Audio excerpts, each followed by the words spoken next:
For an update on sports stories across the globe, Aaron Akerjada joins us. Good morning, Aaron. Yes, good morning to you, Tuna. Good morning to you, Doctor. Good morning. Yes, sir.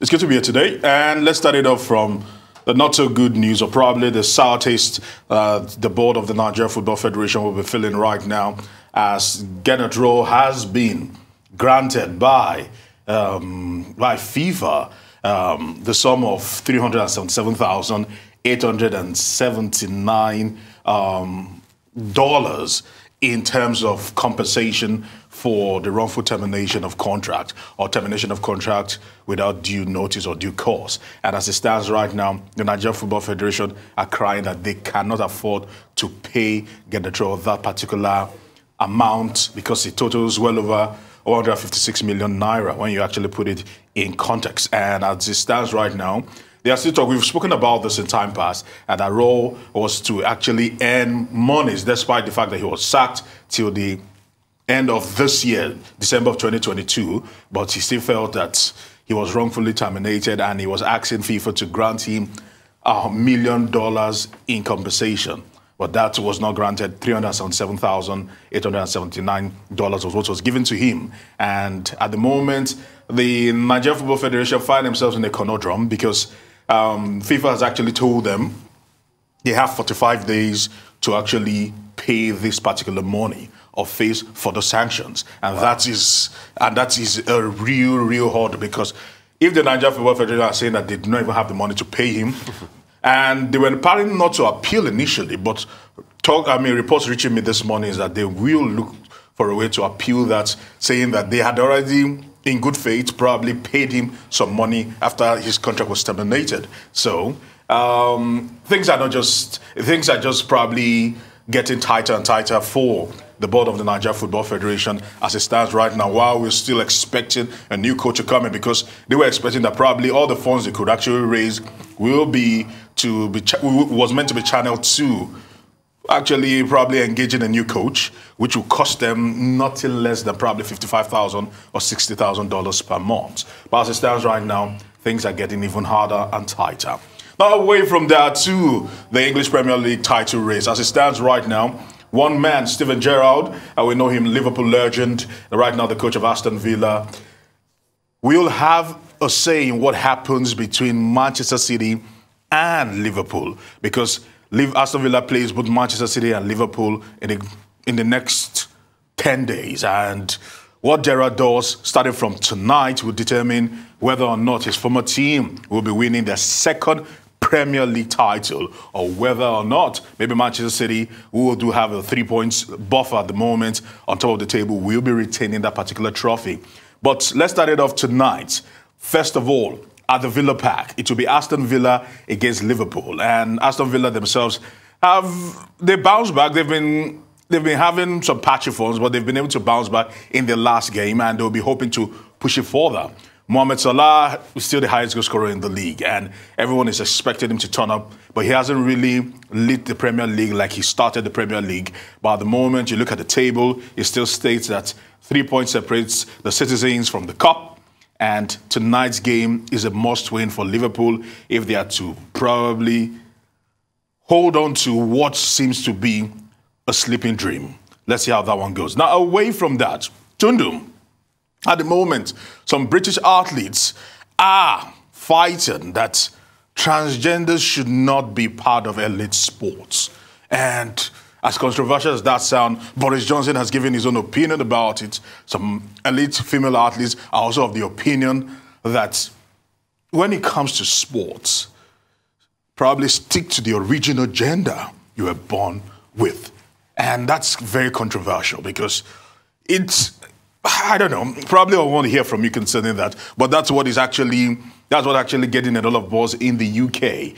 But let's talk about Manchester City strengthening for next season. Let's tell you that Erling Haaland, at the moment, is looking like he's at great terms with Manchester City to become the next player, the next number 9 for Manchester City. Manchester City have been bereft of outright number 9, and this man, whose father played for Manchester City back in the day, is returning back home, and the father certainly has a lot to do with it.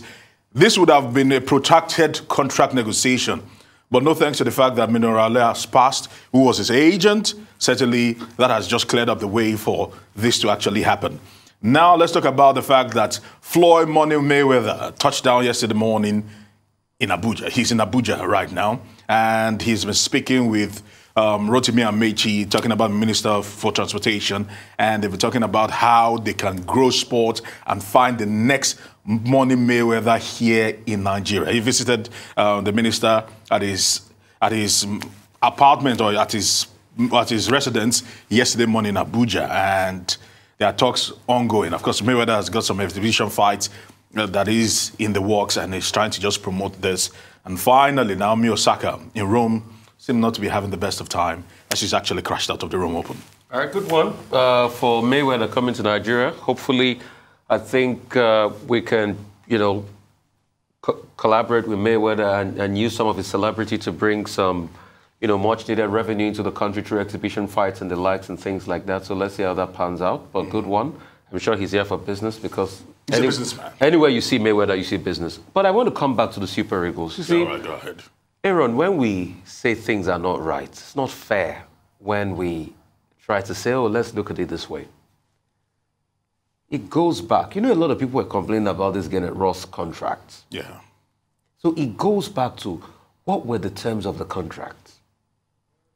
Will they be honest with us to at least let us know what was signed there? Because you see, the country has become a national embarrassment. We can't qualify for the World Cup. We don't have a coach. We reneged on an agreement. And, my fear, hope Pissarro will not come back tomorrow and say we did the same thing to him and collect some money from us. I don't know. Nothing was actually. Okay, so if the ink was not dry on the contract that was. If there was even a contract at all. You can't trust people that have hurt you before again. The ink was dry on Gennett Ross' contract. We sorted everything out. That's what the NFF told us. But see the shame Gennett Ross is taking us through. See the funds we ought to use for the NFF to get a coach, because appeal is not free. No, you still pay another almost $20,000 for appeal. Yeah. What if you lose? That money is wasted. And we keep talking about the fact that we don't have cash. And that's why when they do things in a very nebulous form, and we talk here, we talk, you see, a lot of them will look at us and say, okay, we are just scrutinizing unnecessarily. But it's better they scrutinize you internally than to be made a public disgrace outside, because we're butt of jokes now. The NFF is a butt of jokes, and they're not coming out to say anything as regards this. So please, what were the terms of the contract? Somebody should come out and tell us what did they sign with Gennett Ross. Because obviously, Gennett Ross saw a loophole in the contract. That's why he could go to FIFA and get this out. The NFF should come clean. They are fast becoming a shame and a joke. On a lighter note, Floyd Mayweather, visiting presidential aspirant, Minister of Transportation, Rotimi Amechi, says he would like to start a boxing academy in Africa, which I think is fine. He wants to give back. But on a lighter note, as I said, he's Minister Amechi also considering a possible post-ministerial career in the boxing arena. Maybe that's on the line. Doctor, maybe you might be thinking of boxing promotion. Okay. I'm just thinking of becoming the next president. Okay. Secondly, do you really believe that Steven Gerrard would decide the Premier League title? I think so. Because at the moment, Manchester City is 3 points ahead of Liverpool. And they also have a goal difference advantage. Yes, they nullified that during the weekend. For them to lose out, Aston Villa will have to beat Man City on May 22, the final day of the match. All that Man City needs is just a draw. Yes, they do. Okay, and I guess maybe they will put everything into it to make sure they get that draw. Well, Chelsea, I wanted us to talk about that yesterday, but we didn't get a chance. They now have a new owner. Yes, they do. 4 guys, right? Yeah. LA Dodgers co-owners, Tom Burley and all of that. Okay. They have to pass the Premier League directors and owners test. Yes, they and government has to give the approval. Yes. But what are the challenges that these new American investors who have been chosen by the Rain Group, what challenges do they face with almost the entire defense crew of the team having their contracts up, leaving, and other issues that may be there. Now, the point is this. First of all, they'll need to tie several players, especially the young ones, because the fact that they have Messi Mount and I think Loftus-Cheek, they will have their contracts up for renewal, and some of these players are the lowest earning players at Chelsea. They've been looking for a way. They would have to. They are talking about how to extend and actually probably inflate their contract so that they keep these guys there. They will need to buy defenders. We know Christensen is gone. We know Rudiger is gone. They will need to go into the market and buy marquee defenders. Is Lukaku going to? Lukaku, unfortunately, I don't. It's part of Chelsea's long-term plan. No. The point is, it's not scoring the Lukaku's issue is even a little bit of a dilemma, because previously, I don't know what happened. Chelsea did not pay up front. They still owe Inter Milan a huge chunk of money for the sale of Lukaku, and they would have to clear that one up. Chelsea might decide to probably save money by probably selling Lukaku, offset their debts with Inter Milan, and probably look towards somewhere else. But at the moment, the Lukaku project is not working.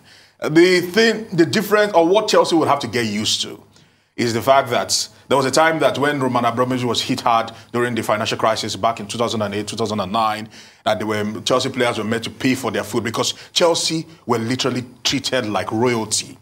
I've been talking about the players, because Roman Abramovich footed all the bills for them. That will change. Right now, they do not have a man that loves football, is passionate about football, will do everything to have Chelsea win. Because when you look at the Chelsea era, during the Roman Abramovich's time with Chelsea, no club came close in England in terms of trophies, because the man literally would spend an arm and a leg to get the best players, the best coaches, the best staff, chiropractors, whatever was needed. That era is long gone.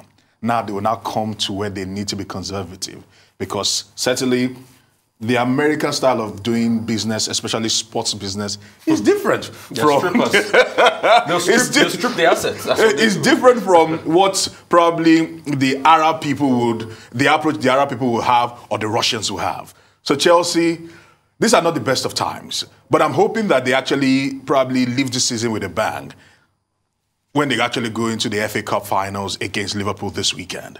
But if not, it will be quite difficult. But let's see how it actually goes. Chelsea are in for a rude awakening. I must say that. You asked to know a question. No, it's okay. No, it's really okay. No, but I want to actually hear from you. But it's okay.